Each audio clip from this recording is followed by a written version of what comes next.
د محبت د کوه قاف خاپیرې زما د زړه په کور کې څه لټوي هغه ته هغه خاپیرې وړی دی منزل په تش ګوګل کې زړه لټوي.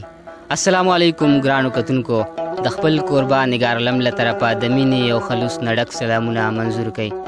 ګرانو کتونکو، هریچن ټي وي وړاندې کوي ستاسو دپاره پروګرام نوې سحر. په دغه پروګرام کې موږ د خپل ادبي ملګرو سره میلاویږو، د هغوی سره خبرې اترې هم کوو، د هغوی نه غزل نیم هم اورو. هم په دغه سلسله کې نن موږ راغلي یو د ضلع چارسدې هریچن جمال آباد کلي ته د یو زلمي شاعر، د یو ډېر تکړه شاعر سریر احمد منزل صاحب خواله. زړه مو غواړي چې د هغه سره خبرې اترې هم وکړو او د هغه نه یو غزل نیم هم واورو. نو وخت مو نه اخلم، مخامخ کېږو د هغوی سره. راځئ چې ورشو. السلام علیکم جی. وعلیکم السلام جی، څنګه یې؟ امن دی جی. بالکل سریر احمد صاحب، وختونه مو څنګه تېرېږي؟ بس د الله شکر دی جی، ښه وختونه تېرېږي، خیر دی. سریر احمد صاحب، د ادب سره مو تړون د څومره وخت نه دی؟ جی ادب سره هم تړون د ډېر وخت نه دی، داسې کم از کم 12-14 کاله کېږي. ډېر کار مو په څه باندې کړی دی؟ یعنې غزل شو، ټپه شوه، چاربیته شوه، نظم شو، په څه باندې مو ډېر کار کړی دی؟ ډېر کار خو په غزل کړی دی. ډېر کار مو په غزل کړی دی. کتاب مو چاپ کړی دی یا دې طرف ته څه اراده لرئ؟ جی کتاب مې چاپ کولو له ورکو خو د هغه مجبورو د لاسه رانه پاتې شو او اوس انتظار نوم مې ورکړی دی، خو چاپ کولو ته مې اراده شته.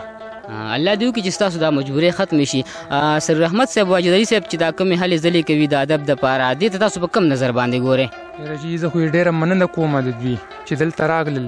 دا زما لومړی پروګرام دی لکه چې دلته دوی رالل. ډېر ښه شاعران په کلو کې شته دی، ډېر ښه ادب خاوندان دي، خو هغوی د دې نه محرومه دي.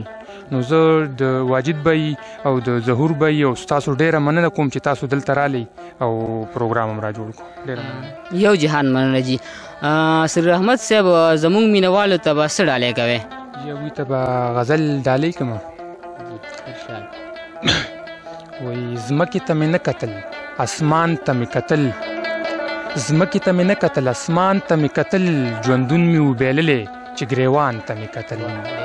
ځمکې ته مې نه کتل، اسمان ته مې کتل، ژوندون مې وبیللی چې ګریوان ته مې کتل. نن یو مسلمان بل مسلمان هسې بې څه وجني، نن یو مسلمان بل مسلمان هسې بې څه وجني. خدای د دې دور مسلمان ته مې کتل. مهرباني جي. او ما څومره په خوارو د زړه په وینو را زلمی کو، ما څومره په خوارو د زړه په وینو را زلمی کو، ما څومره په خوارو د زړه په وینو را زلمی کو. وا ګل شه پاڼې پاڼې چې خزان ته مې کتل. نن بیا مې د کچه کور په بلۍ بوجۍ خورې کړې، نن بیا مې د کچه کور په بلۍ بوجۍ خورې کړې. د یرې رپېدمه چې باران ته مې کتل. نن بیا مې د کچه کور په بلۍ بوجۍ خورې کړې، د یرې رپېدمه چې باران ته مې کتل. نن رور یو خپل دښمن له خپله خور سوره کې ورکړه، نن رور یو خپل دښمن له خپله خور سوره کې ورکړه. د دې سړي اسلام مذهب ایمان ته مې کتل. دا شعر یو ځل بیا ووایه جي. نن رور یو خپل دښمن له خپله خور سوره کې ورکړه. د دې سړي اسلام مذهب ایمان ته مې کتل. د مینې په ژوندون کې ښه خوشحاله وم ملګرو، د مینې په ژوندون کې ښه خوشحاله وم ملګرو. هر خوا ته نظارې وي خو هجران ته مې کتل. او مقطع د آخري شعر دی جي چې منزله نن پښتون د پښتونخوا سودا کوله، منزله نن پښتون د پښتونخوا سودا کوله. د ځان نه مې نفرت شه چې انسان ته مې کتل. ډېر ښه جي، ډېر خوند یې وکړو، ډېر زبردست. سریر منزل صاحب، تعلیم مو حاصل کړی دی؟ او جي تعلیم بیا هم کړې ده او ایم ای پښتو سټارټ ده د باچاهان یونیورسټۍ نه جي. د باچاهان پوهنتون نه لکه ستاسو ایم ای پښتو سټارټ ده. ډېر ښه جي. سریر منزل صاحب، که یو غزل مو را سره بل شریک کړو نو زه هم چې لوی خوند به وکړي. ولې نه؟ وایي غزل مطلب ده، وایي تا چې ساتلي دي په زړه کې بوتان، تا چې ساتلي دي په زړه کې بوتان، یار څوک خو نه ساتي کعبه کې بوتان.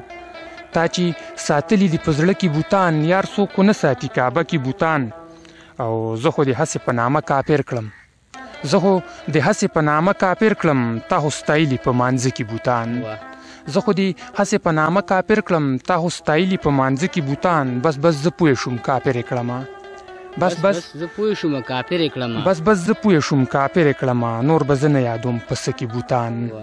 مهرباني جي. او علامه راشئ تماشه یې وکئ، علامه راشي تماشا یې وکئ بره پراته دي پاس په غره کې بوتان ما درته نه ویل چې کافر بدي کي ما درته نه ویل چې کافر بدي کي تا به ساتل په عقیده کې بوتان مهرباني جي وایي جانانه زړه خو د بوتانو د ساتلو نه دی جانانه زړه خو د بوتانو د ساتلو نه دی هر که ساتي په میکاده کې بوتان او دغه د څومره لوی ګناه کوله دغه د څومره لوی ګناه کوله تا ګرځول په پاک روضه کې بوتان واه دا شعر یو ځل بیا ووایه جي مهرباني جي وایي دغه د څومره لوی ګناه کوله تا ګرځول په پاک روضه کې بوتان دغه ګناه دلته کې مه زیاتوه دغه ګناه دلته کې مه زیاتوه چېرته ساته په بوتخانه کې بوتان او اخري شعر دی پکې چې منزله ذکر یې د خدای نه کوو منزله ذکر یې د خدای نه کوو چا یادول په نیمه شپه کې بوتان ډېر زبردست ډېر ښکلی سریر منزل صاحب زمونږ د کتونکو زمونږ د اورېدونکو دا غوښتنه دا فرمایش دی چې سریر منزل صاحب چې کوم لیکل کړي دي نو د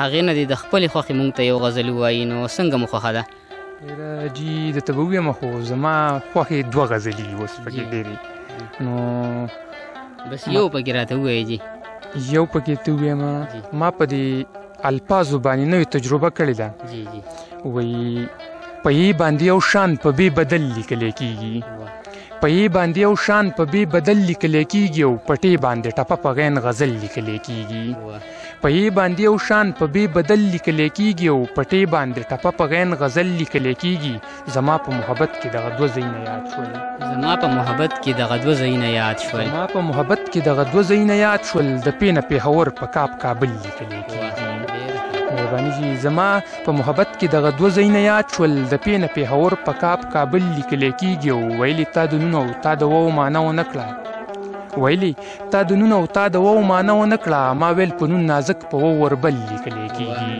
زه دې له په لغت کې لا معنو لګرځېدمه زه دې له په لغت کې لا معنو لګرځېدمه زه دې له په لغت کې لا معنو لګرځېدمه دې ویل پرې رښتیا په چې چارګل لیکلی کېږي مهرباني جي زه دې له په لغت کې لا معنو لګرځېدمه دې ویل پرې رښتیا په چې چارګل لیکلی کېږي او ما ویل په دال درمن په زی زړګی لیکلی کېږي ما ویل په دال درمن په زی زړګی لیکلی کېږي او دې ویل په دال دلبر په زی ځنګل لیکلی کېږي او اخري مقطره پکې دي چې ما ویل چې ته قابل سین نه څه د میم نه څه دي ما ویل چې ته قابل سین نه څه د میم نه څه دي ویل سین باندې سریر په میم منزل لیکلی ډېر ښه ډېر ښه ډېر حد په دې غزل خو یې ډېر حد کړی دی یقینا چې ډېر ښایسته دی او ډېر ښکلی دی او ډېر زبردست دی سریر منزل صاحب زمونږ کتونکو ته به څه میسج ورکول غواړئ یاره جي میسج خو مې دا دی چې دا بغض کینه دا څیزونه دي پرېږدي او یو بل سره د ښه په مینه باندې ملاویږي یاري دوستي دي کوي